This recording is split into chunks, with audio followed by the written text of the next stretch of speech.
بقى نعمل اكتر حاجة الاطفال بتحبها ومن غير ولا نقطة سكر. بس قبل اي حاجة هنسمي الله ونصلي على الرسول عليه افضل الصلاة والسلام. دي بقى بولة وتجيبي كوباية تعايري بيها المعيار كله اللي احنا هنشتغل فيه.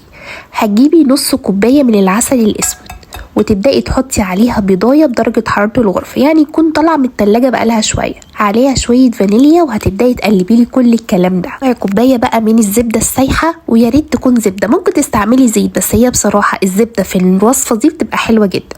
وبعد كده كوبايتين من الدقيق، هنحط كوباية ونص وهنقلب، وبعد كده هنحط النص بعد كده، ورشه من الملح ونص معلقه صغيره من بيكنج باودر.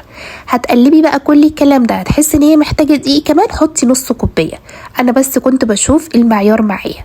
هتقلبيهم بقى وتعجنيهم كويس لغايه ما تتشكل العجينه معاكي تبقى بالشكل ده. بقى تجيبي اي معلقه عندك وتخليها معيار عشان كلهم يطلعوا مقاس بعض، على اني انا في شويه عملتهم كبار وفي شويه عملتهم صغيرين.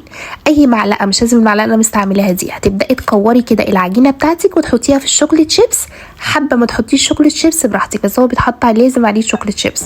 وبعد كده عمل الكميه دي عملت معايا صينيتين يا جماعه. دخليها الفرن على درجه حراره 180، اول ما تحمر من تحت طلعيها على طول، هو هينشف معاكي اول ما يطلع. بس كده هيطلع معاكي احلى كوكيز، بجد حلو قوي، لازم تجربوه. يا رب الوصفات تكون بتعجبكم، وبألف هنا وشفا. اشوفكم بخير فيديو جاي، سلام عليكم.